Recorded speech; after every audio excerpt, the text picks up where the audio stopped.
Mega డిఎస్సికి సంబంధించిన ప్రతి అంశాన్ని ప్రజలకు అందుబాటులో ఉంచామని ఏపీ సీఎం చంద్రబాబు అన్నారు. ప్రభుత్వంపై కుట్రలు పనేవాళ్లు జాగ్రత్తగా ఉండాలని హెచ్చరించారు. వైసీపీ ఎమ్మెల్యేలకు ధైర్యం ఉంటే దీనిపై చర్చించేందుకు శాసనసభకు రావాలని సవాల్ విసిరారు. అడిగే ప్రశ్నలకు సమాధానం చెప్తామన్నారు.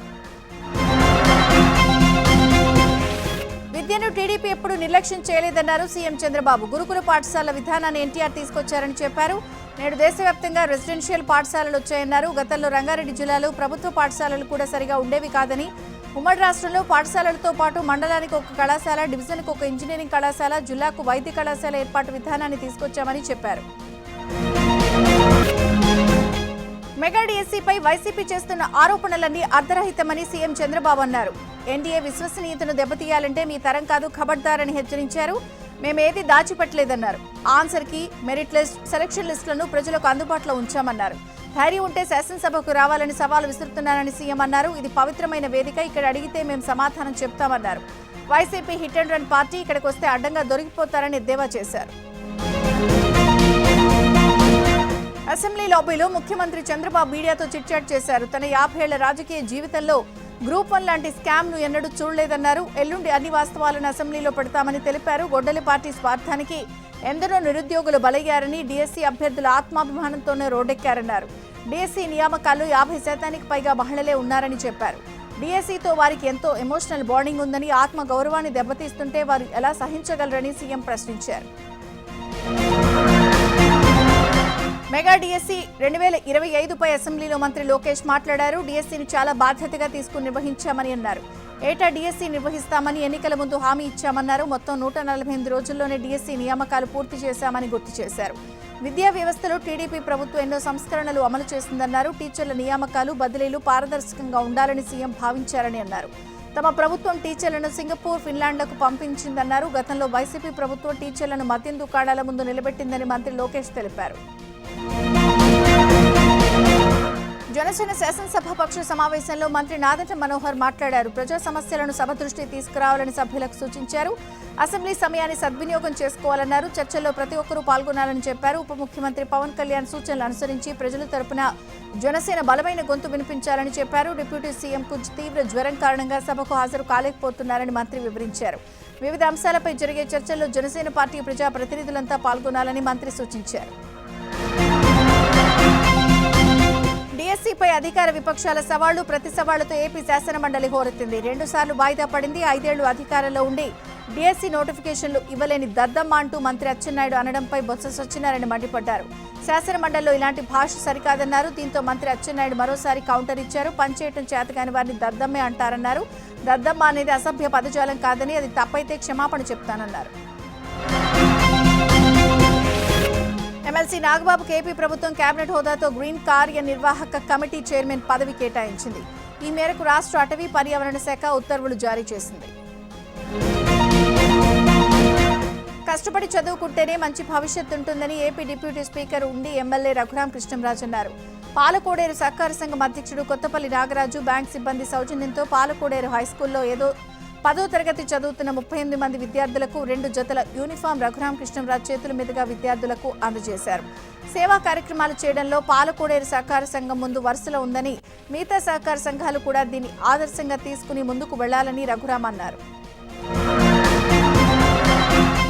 దేశంలో ప్రస్తుతం నిశ్శబ్ద విప్లవం కొనసాగుతోందని, ఇటీవల ఢిల్లీలో చోటు చేసుకున్న పరిణామాలందుకు ప్రత్యక్ష నిదర్శనమని మాజీ కేంద్ర మంత్రి చింతామోహన్ అన్నారు. అనంతపురంలో నిర్వహించిన సమావేశంలో దేశ రాష్ట్ర రాజకీయ పరిస్థితులపై తీవ్ర స్థాయిలో స్పందించారు. ప్రస్తుత దేశ పరిస్థితులపై ఆందోళన వ్యక్తం చేశారు. ప్రధాని మోదీ విద్యార్హతపై కూడా తీవ్ర వ్యాఖ్యలు చేశారు. దేశానికి నిజమైన ఆర్థిక స్వాతంత్ర్యం ఉందా అని ప్రశ్నించారు. విదేశీ రుణాలపై ఆధారపడి భారీగా అప్పులు తెచ్చి దేశాన్ని అప్పుల ఊబిలోకి నెట్టారని విమర్శించారు. తెలుగు రాష్ట్రాల్లో అవినీతి పెరిగిందన్నారు. వైసీపీ నేత జోగి రమేష్ కుమారుడు జోగి రాజీవ్ తన బలహీనతను ఒప్పుకున్నాడు. తాను సంసారం చేయడానికి పనికిరానంటూ అంగీకరించాడు. జోగి రాజీవ్ కాపురం చేయలేడని, అతని బలహీనతను దాచిపెట్టడానికి కుటుంబమంతా కలిసి తనను వేధిస్తున్నారని అతని భార్య పోలీసులకు ఫిర్యాదు చేసింది. ఈ క్రమంలో జోగి రాజీవ్ అసలు నిజాన్ని బయటకు చెప్పాడు. తెలంగాణలో ఓటర్ల జాబితా ప్రత్యేక సమగ్ర సవరణ ఎస్ఐఆర్ ముసాయిదాను రాష్ట్ర ఎన్నికల సంఘం విడుదల చేసింది. ఈ సందర్భంగా రాష్ట్ర ఎన్నికల ప్రధానాధికారి సుదర్శన్ రెడ్డి వివరాలను వెల్లడించారు. 92 లక్షల మందికి నోటీసులు ఇస్తామన్నారు. 73 లక్షల మంది ఏఎస్డీ జాబితాలో ఉన్నారని సీఈఓ తెలిపారు. నోటీసులు అందుకున్న వ్యక్తులకు సెప్టెంబర్ 16 వరకు గడువుందని, ఆలోపు సమాధానం ఇవ్వాలని చెప్పారు. ఎవరి ఓట్లైనా లేకపోతే ఫారం 6A ద్వారా దరఖాస్తు చేసుకోవచ్చని చెప్పారు. ముసాయిదా జాబితాను ఎన్నికల అధికారుల అధికారిక వెబ్సైట్లో అందుబాటులో ఉంచారు. ఎస్ఐఆర్ ప్రక్రియలో అర్హుల ఓట్లు పోకుండా కాంగ్రెస్ పార్టీ పూర్తి స్థాయిలో కృషి చేస్తోందని మీనాక్షి నటరాజన్ స్పష్టం చేశారు. నిజమైన పౌరుడు ఓటు కోల్పోతే ప్రజాస్వామ్యానికి తీవ్ర అన్యాయం జరుగుతుందన్నారు. ప్రభుత్వ సంక్షేమ పథకాల ద్వారా లభించే ప్రయోజనాలపైన ప్రభావం పడే అవకాశం ఉందన్న ఆందోళన వ్యక్తం చేశారు. 22A పేరుతో సామాన్యులను ఇబ్బంది పెట్టొద్దని, ప్రజలను ఆఫీసుల చుట్టూ తిప్పినా జాప్యం చేసిన ఉపేక్షించబోమని మంత్రి పొంగులేటి హెచ్చరించారు. పెండింగ్ దరఖాస్తులు ఎప్పటిలోగా పరిష్కరిస్తారో స్పష్టత ఇవ్వాలని ఆదేశించారు. భూ హక్కుదారులకు న్యాయం చేస్తూనే ప్రభుత్వ భూములు, ఆస్తులను కాపాడాలని అధికారులకు మంత్రి పొంగులేటి సూచించారు. 22Aలో భూమి ఉందనే కారణంతో దరఖాస్తు తిరస్కరించొద్దన్నారు. రికార్డులు, వాస్తవ పరిస్థితి పరిశీలించాలని మంత్రి పొంగులేటి సూచించారు. కాంగ్రెస్ సీనియర్ నేత చిన్నారెడ్డి సంచలన వ్యాఖ్యలు చేశారు. సొంత పార్టీకే చెందిన వనపర్తి ఎమ్మెల్యే మేఘారెడ్డిపై తీవ్ర ఆరోపణలు చేశారు. డబ్బులతో ఎమ్మెల్యే టికెట్ తెచ్చుకుని నియోజకవర్గాల్లో కాంగ్రెస్ను అవినీతి పార్టీగా మార్చారని, తన పనులకు అడ్డుపడుతూ తన కార్యకర్తలను ఇబ్బందులకు గురి చేస్తున్నారని ఆరోపించారు. తన కోపిక నశిస్తే మరో జీవన్ రెడ్డిలా మారి తిరగబడతానని హెచ్చరించారు. కాంగ్రెస్ నేత చిన్నారెడ్డి చేసిన వ్యాఖ్యలకు వనపర్తి ఎమ్మెల్యే మేఘారెడ్డి కౌంటర్ ఇచ్చారు. మరోసారి కేబినెట్ హోదా పొందాలనే ఉద్దేశంతోనే బ్లాక్మెయిల్ ధోరణిలో అనుచిత వ్యాఖ్యలు చేస్తున్నారని మండిపడ్డారు. వ్యక్తిగత రాజకీయ ప్రయోజనాల కోసం వ్యాఖ్యలు చేయడం సరికాదని ఎమ్మెల్యే మేఘారెడ్డి హెచ్చరించారు.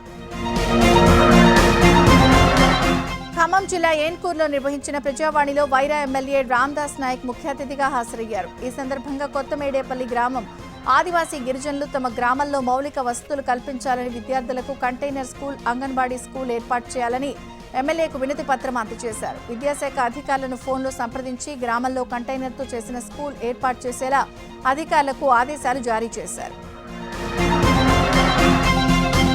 నంద్యాల జిల్లా కలెక్టరేట్ వద్ద సిపిఐ నేతలు చేపట్టిన నిరసనతో తీవ్ర ఉద్రిక్తత నెలకొంది. ఎన్నికల హామీలను కూటమి ప్రభుత్వం విస్మరించింది అంటూ సిపిఐ ఆధ్వర్యంలో కలెక్టరేట్ ముట్టడి కార్యక్రమం నిర్వహించారు. పేదల సంక్షేమాన్ని గాలికొదిలేసి కార్పొరేట్ సంస్థలకు ప్రభుత్వం కొమ్ము కాస్తోంది అంటూ సిపిఐ నేతలు తీవ్ర స్థాయిలో విరుచుకుపడ్డారు. ఎన్నికల సమయంలో ఇచ్చిన ప్రతి హామీని తక్షణమే నెరవేర్చాలని డిమాండ్ చేశారు. ప్రజా సమస్యల పరిష్కారమే లక్ష్యంగా 25 డిమాండ్లతో కూడిన వినతి పత్రాన్ని జిల్లా స్పెషల్ ఆఫీసర్కు అందజేశారు. సంగారెడ్డి జిల్లా తెల్లాపూర్ సీఎంసీ సర్కిల్లో అభివృద్ధి పనుల శంకుస్థాపన కార్యక్రమంలో గందరగోళం నెలకొంది. 48 కోట్లతో ప్రభుత్వ స్థానంలో నిర్మించనున్న పాఠశాలకు బీఆర్ఎస్ ఎమ్మెల్యే మహిపాల్ రెడ్డి శంకుస్థాపన చేశారు. అయితే శంకుస్థాపన కార్యక్రమంలో అధికారులు లేకపోవడం, శిలాఫలకం ఏర్పాటు చేయకపోవడంపై కాంగ్రెస్ నేతలు ఆగ్రహం వ్యక్తం చేశారు. అదే ప్రాంగణంలో సీఎం రేవంత్ రెడ్డి చిత్రపటానికి పాలాభిషేకం చేశారు. ఇరు పార్టీల నినాదాలతో టెన్షన్ వాతావరణం నెలకొంది. హయత్ నగర్ ఆఫీసర్స్ కాలనీలో కమ్యూనిటీ ప్లాట్లు కబ్జా చేసి ఇళ్లు నిర్మిస్తున్నారని కాలనీ వాసులు హైడ్రాకు ఫిర్యాదు చేశారు. హైడ్రా కమిషనర్ రంగనాథ్ సంఘటన స్థలానికి చేరుకుని నిర్మాణంలో ఉన్న భవనాలను పరిశీలించారు. వాటిని కూల్చేస్తామని అన్నారు. 39, 40 ప్లాట్ల విషయంలో కొంతకాలంగా కాలనీ వాసులకు, ఫ్లాట్ యజమానులకు చెప్పుకుంటున్న వారికి వివాదం నడుస్తోంది. కాగా వారు కోర్టులో కేసు వేశారని తెలిసి తాము కూడా కోర్టుకెళ్లి అనుమతులతోనే కూల్చేస్తామని రంగనాథ్ స్పష్టం చేశారు. సింగరేణిలో మారుపేర్ల విజిలెన్స్ పెండింగ్ కేసుల పరిష్కారం కోరుతూ సింగరేణి కార్మికుల వారసుల దీక్షలపై యాజమాన్యంతో సిపిఐ రాష్ట్ర కార్యదర్శి కొత్తగూడెం ఎమ్మెల్యే కూనంనేని సాంబశివరావు చర్చలు జరిపారు. మారుపేర్లు, విజిలెన్స్ కేసులు, డిస్మిస్ కార్మికుల సమస్యలపై కమిటీ ద్వారా పరిష్కారానికి యాజమాన్యం నుంచి స్పష్టమైన హామీ వచ్చింది. దీంతో మారుపేరు బాధితులకు నిమ్మరసమిచ్చి దీక్షను విరమింపజేశారు.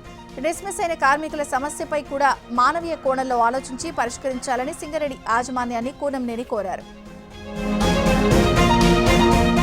జనసేన నేత బోనబోయిన శ్రీనివాస్ యాదవ్ హత్యకు వైసీపీ నేత నరేంద్ర రెడ్డి కుట్ర పన్నాడు. ఓ రౌడీ షీటుతో 1.5 కోటి సుపారీ మాట్లాడిన వైసీపీ నేత ఉదయం జిమ్కు వెళ్లే క్రమంలో హత్య చేయాలని పథకం రచించాడు. వైసీపీ హయాంలో నరేంద్ర రెడ్డి ఎన్నో అరాచకాలు చేసినట్లు ఆరోపణలున్నాయి. నరేంద్ర రెడ్డి అరాచకాలను బోనబోయిన శ్రీనివాస్ యాదవ్ అడ్డుకున్నాడు. ఏపీ సార్వత్రిక ఎన్నికల పోలింగ్ రోజున పెమ్మసాని చంద్రశేఖర్పై నరేంద్ర రెడ్డి దాడికి యత్నించినట్లు తెలుస్తోంది. ఈ క్రమంలోనే నరేంద్ర రెడ్డిపై కేసు నమోదు చేసి పోలీసులు దర్యాప్తు చేస్తున్నారు. స్టైఫండ్ పెంచాలని కోరుతూ జూనియర్ డాక్టర్లు చేస్తున్న సమ్మె ఉధృతమైంది. కర్నూలు ప్రభుత్వ జనరల్ ఆసుపత్రిలో అత్యవసర సేవలు నిలిపివేసి జూనియర్ డాక్టర్లు హాస్పిటల్ ఆవరణలో భారీ ర్యాలీ నిర్వహించారు. హౌస్ సర్జన్లు, పీజీలు, సూపర్ స్పెషాలిటీల పీజీలు, సీనియర్ రెసిడెంట్లు ఈ సమ్మెలో భాగమయ్యారని జూడాలు తెలిపారు. రోగులకు ఇబ్బందులు కలగకుండా దశల వారీగా సమ్మె చేస్తున్నామని, మొదట ఓపీ సేవలు బహిష్కరించి ప్రభుత్వానికి సమయం ఇచ్చామన్నారు. ప్రభుత్వం తమ సమస్యలు పరిష్కరించాలని డిమాండ్ చేశారు. డిప్యూటీ సీఎం పవన్ కళ్యాణ్ ఆదేశాలతో పశ్చిమ గోదావరి జిల్లా నర్సాపురం ఇంటర్నేషనల్ లేస్ ట్రేడింగ్ సెంటర్లో 552 మంది మహిళలకు కళ్లజోళ్లు పంపిణీ చేశారు. ఇటీవల చేతి కుట్లు, అల్లికలు చేసే 1000 మంది మహిళలకు కంటి పరీక్షలు నిర్వహించగా వారిలో తక్కువ కంటి చూపున్న మహిళలకు జనసేన నాయకుడు పోలిశెట్టి శ్రీనివాస్ ఆర్థిక సహకారంతో కళ్లజోళ్లు సమకూర్చారు. యాదాద్రి భువనగిరి పీఏసీ సమావేశంలో బీజేపీ నాయకులు ఆందోళన చేపట్టారు. పీఏసీ సమావేశం జరుగుతున్న హోటల్ దగ్గరికి చేరుకున్న బీజేపీ నాయకులు ఢిల్లీ కాంగ్రెస్ పార్టీ కార్యాలయంలో స్వాతంత్ర దినోత్సవ వేడుకల్లో వందేమాతరం గీతం ఆలపించలేదంటూ నిరసన తెలిపారు. పీఏసీ సమావేశాన్ని అడ్డుకునేందుకు ప్రయత్నించారు. ఆందోళనకు దిగిన బీజేపీ నాయకులను పోలీసులు అదుపులోకి తీసుకున్నారు. దీంతో హోటల్ దగ్గర కాసేపు ఉద్రిక్తత ఏర్పడింది. హైదరాబాద్ పాత బస్తీ కులీ కుతుబ్ షా పాలిటెక్నిక్ విద్యార్థులు శక్తి స్కీమ్ను వ్యతిరేకిస్తూ చందూలాల్ బారాదరి కాలేజీ నుంచి మాధూర్పుర ఎక్స్ రోడ్ వరకు భారీగా ర్యాలీ నిర్వహించారు.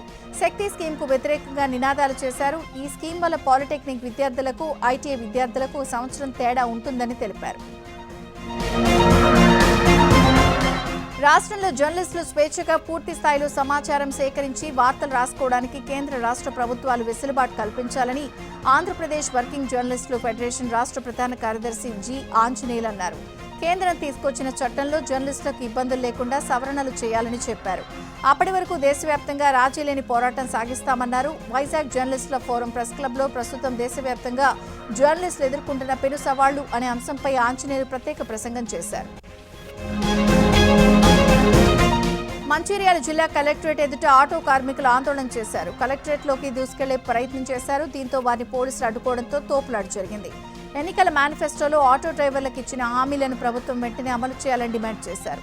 ఆటో డ్రైవర్లకు సంవత్సరానికి 12,000 రూపాయల ఆర్థిక సహాయం అందించాలని, మరణించిన ఆటో డ్రైవర్ల కుటుంబాలకు 25 లక్షల రూపాయల ఎక్స్గ్రేషియా చెల్లించాలని కోరారు. ఆటో కార్మికుల కోసం ఇందిరమ్మ ఇళ్లు, పెన్షన్, వైద్య, విద్యా సదుపాయాలు కల్పించాలని డిమాండ్ చేస్తూ కలెక్టర్కు వినతి పత్రం అందజేశారు. ఎన్టీఆర్ జిల్లా జగ్గైపేట సర్కిల్ పరిధిలోని చిల్లకల్ల ఆధ్వర్యంలో అమరావతి ప్రాంతంలోని వెంగాయిపాలెం నుంచి అక్రమంగా ఇసుక తరలిస్తున్న లారీని పోలీసులు స్వాధీనం చేసుకున్నారు. ఆ వాహనానికి ఎస్కార్ట్గా ఉన్న తార్ జీప్తో పాటు 3గురిపై చిల్లకల్లు పోలీసులు వాల్టా యాక్ట్ కింద కేసు నమోదు చేసి దర్యాప్తు చేస్తున్నారు. వట్టివాగు ప్రాజెక్టు ఆయకట్టుకు సాగునీరు విడుదల చేయాలని కొమరంభీం జిల్లా రైతులు ఆందోళన చేపట్టారు.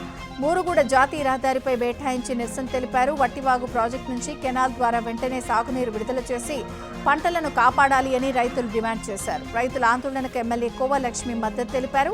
సాగునీరు అందకపోతే రైతులు పంటలు నష్టపోయే పరిస్థితి ఉందన్నారు. అధికారులు వెంటనే నీటిని విడుదల చేయాలని డిమాండ్ చేశారు. పెద్దపల్లి జిల్లాలో ప్రభుత్వ ధాన్యం దుర్వినియోగం కేసులో పోలీసులు 2ని అరెస్ట్ చేశారు. ప్రభుత్వ ధాన్యాన్ని లెక్కల్లో చూపకుండా దారి మళ్లించినట్లు పోలీసులు నిర్ధారించారు. ఈ వ్యవహారంలో ప్రభుత్వానికి 24,18 లక్షల రూపాయలపైనే నష్టం వాటిల్లింది అని డీసీపీ బూఖ్యా రామరెడ్డి తెలిపారు. సిద్దిపేట జిల్లా మద్దూరులోని కస్తూర్బా విద్యాలయంలో 13 మంది విద్యార్థులు అస్వస్థతకు లోనయ్యారు. రాత్రి సమయంలో స్టూడెంట్స్ కడుపు నొప్పితో బాధపడుతుండటంతో హాస్టల్ సిబ్బంది వారిని చేర్యాల ప్రభుత్వ ఆసుపత్రికి తరలించారు. తాగునీరు, ఆహార పదార్థాలు కలుషితం కావడం వల్లే అస్వస్థతకు లోనైనట్లు వైద్యులు తెలిపారు. ప్రస్తుతం విద్యార్థుల ఆరోగ్యం నిలకడగా ఉందన్నారు. నాగుల చవితి పర్వదినాన్ని పురస్కరించుకుని జగిత్యాల జిల్లా కోరుట్లలో పలు దేవాలయాల్లో నాగులమ్మకు భక్తి శ్రద్ధలతో ప్రత్యేక పూజలు నిర్వహించారు.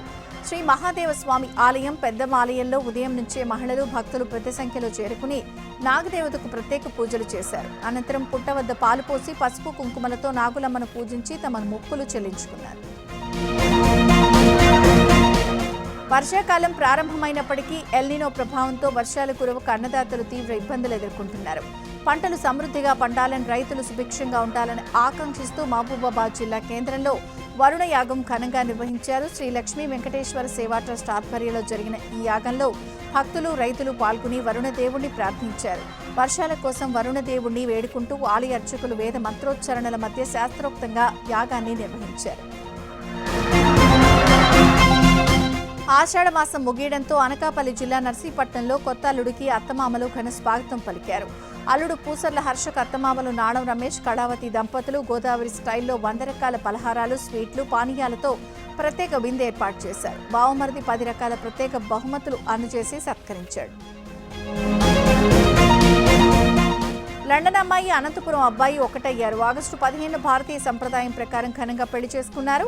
అనంతపురం జిల్లా కళ్యాణదుర్గం మండలం కుర్లపల్లికి చెందిన రఘురాం ప్రసాద్ 2019లో లండన్ వెళ్లారు. అక్కడ తోటి ఉద్యోగి సుజాన్ లూయిస్ రిచ్ పరిచయమైంది. ఆ పరిచయం ప్రేమగా మారడంతో ఇరు కుటుంబాల అంగీకారంతో ఘనంగా పెళ్లి చేసుకున్నారు. వరుడి స్వగ్రామం కుర్లపల్లిలో కొత్త దంపతులకు బంధువులు, గ్రామస్తులు ఘన స్వాగతం పలికారు. లండన్ అమ్మాయి తొలిసారి గ్రామానికి రావడంతో చూసేందుకు గ్రామస్తులు ఆసక్తి చూపారు.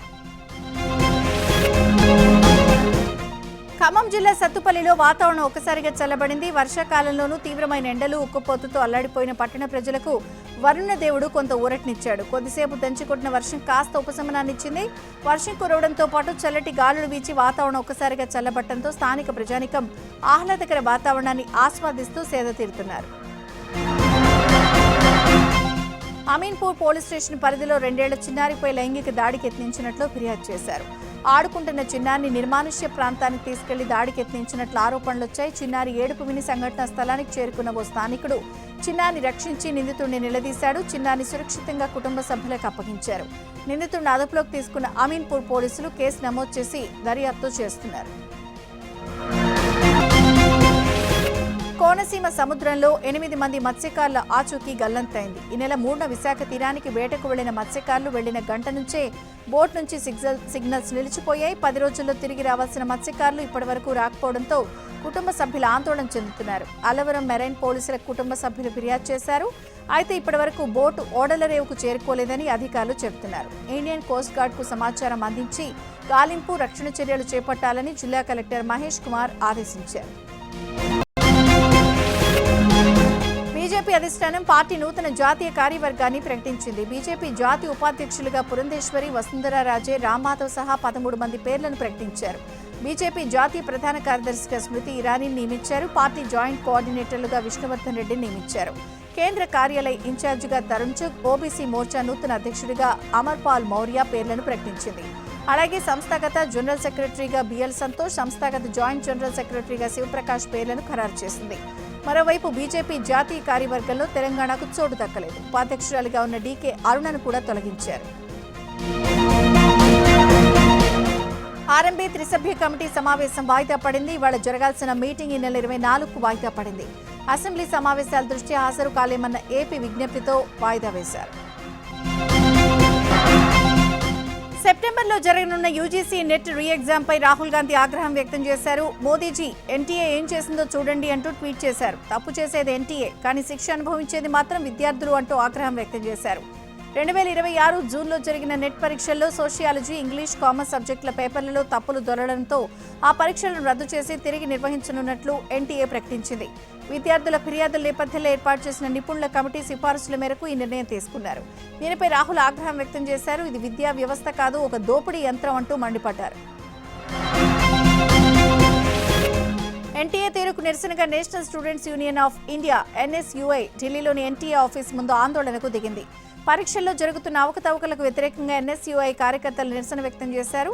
ఎన్టీఏ ప్రభుత్వానికి వ్యతిరేకంగా నినాదాలు చేశారు. ఎన్టీఏ కార్యాలయంలోకి వెళ్లేందుకు ప్రయత్నించగా వారిని పోలీసులు అడ్డుకున్నారు.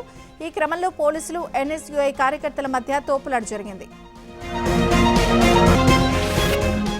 సోనియా రాహుల్పై ఢిల్లీలోని ఐపీ ఎస్టేట్ పిఎస్లో ఫిర్యాదు నమోదైంది. ఆగస్టు 15న వందే మాతరం ఆలాపనకు ఆటంకం కలిగించారని ఆరోపిస్తూ అడ్వకేట్లు సుబ్శర్మ, కుణాల్ వినాయక్ ఫిర్యాదు చేశారు. వందే మాతరం ఆలపిస్తున్న సమయంలో సోనియా సైగలు చేస్తూ గేయాన్ని మధ్యలోనే ఆపేయాలని సూచించారంటూ ఫిర్యాదులో పేర్కొన్నారు. రాహుల్ వందే మాతరం పాడలేదని వీడియో ఆధారాలను ప్రస్తావిస్తూ ఫిర్యాదు చేశారు. నల్సార్ విశ్వవిద్యాలయ స్నాతకోత్సవ ఆహ్వానాన్ని తాను ఎప్పుడూ అంగీకరించలేదని భారత ప్రధాన న్యాయమూర్తి జస్టిస్ సూర్యకాంత్ స్పష్టం చేశారు. విద్యార్థులు బార్ కౌన్సిల్ ఆఫ్ ఇండియా మధ్య వివాదం నేపథ్యంలో యూనివర్సిటీ స్నాతకోత్సవానికి తాను హాజరయ్యే ప్రసక్తే లేదని తేల్చి చెప్పారు. ఇది తనకు విద్యార్థులకు మధ్య ఉన్న విషయమని, ఇందులో మూడో సంస్థ జోక్యం అవసరం లేదని ఆయన అభిప్రాయపడ్డారు. తమిళనాడు ప్రభుత్వంలోని మంత్రులపై ది లీడర్స్ స్థాపకుడు అన్నామలై సంచలన ఆరోపణలు చేశారు. సీఎం విజయ్ అవినీతికి వ్యతిరేకమే అయినప్పటికీ ఆయన కేబినెట్లోని కొంతమంది మంత్రులు మాత్రం లంచాలు డిమాండ్ చేస్తున్నారని ఆరోపించారు. తాము ఓట్ల కోసం డబ్బులు ఖర్చు పెట్టి గెలిచాం కాబట్టి కాంట్రాక్టుల్లో తమకు 2%, 3%, 4% లంచాలు ఇవ్వాలని అడుగుతున్నారన్నారు. దీనికి సంబంధించి తన దగ్గర ఆడియో ఆధారాలు ఉన్నాయన్నారు. సీఎం విజయ్ వెంటనే స్పందించి మంత్రులు, అధికారులను అప్రమత్తం చేయాలని, అవినీతిని ప్రారంభ దశలోనే అణిచివేయాలని కోరారు. తమిళనాడు, కర్ణాటక మధ్య కావేరీ నీటి వివాదంపై సుప్రీంకోర్టులో విచారణ జరిగింది. కావేరీ వాటర్ మేనేజ్మెంట్ అథారిటీ ఇచ్చిన ఉత్తర్వుల ప్రకారం వెంటనే తమిళనాడుకు నీరు విడుదల చేయాలని ధర్మాసనం ఆదేశించింది. తదుపరి విచారణను ఆగస్టు 24కు వాయిదా వేసింది. అప్పట్లోగా నీటి విడుదలకు సంబంధించి స్టేటస్ రిపోర్ట్ ఇవ్వాలని సుప్రీంకోర్టు పేర్కొంది. వర్షాభావ పరిస్థితుల నేపథ్యంలో రోజుకు 3000 క్యూసెక్కుల చొప్పున తమిళనాడుకు నీటిని విడుదల చేయాలని CWMA నిర్ణయించింది. అయితే ఇప్పటి వరకు నీటిని విడుదల చేయలేదు అంటూ తమిళనాడు ప్రభుత్వం సుప్రీంకోర్టును ఆశ్రయించింది. బెంగళూరులో జేడీఎస్ నాయకుడు అరెస్ట్ అయ్యారు. విధి నిర్వహణలో ఉన్న ట్రాఫిక్ పోలీసులపై మంజును హులీమావు దాడి చేశారు. గోటి గేరే వద్ద తనిఖీ కోసం తన వాహనాన్ని ఆపారన్న కోపంతో ఆయన ట్రాఫిక్ పోలీసుల కాలర్ పట్టుకుని దాడికి ప్రయత్నించారు. దాడికి సంబంధించిన వీడియో వైరల్ గా మారడంతో మంజును హలీమావును అరెస్ట్ చేశారు. ఒడిశాలోని భద్రక్ను భారీ వరదలు ముంచెత్తాయి. బేతరణి నది ప్రమాదకర స్థాయిని దాటి ప్రవహిస్తోంది. దీంతో భద్రక్లోని పలు గ్రామాలు, లోతట్టు ప్రాంతాలు నీట మునిగాయి. ఎటు చూసినా వరద నీరే కనిపిస్తోంది. పంట పొలాలన్నీ జల దిగ్బంధంలో చిక్కుకున్నాయి. రెస్క్యూ బృందాలు సహాయక చర్యలు కొనసాగిస్తున్నాయి.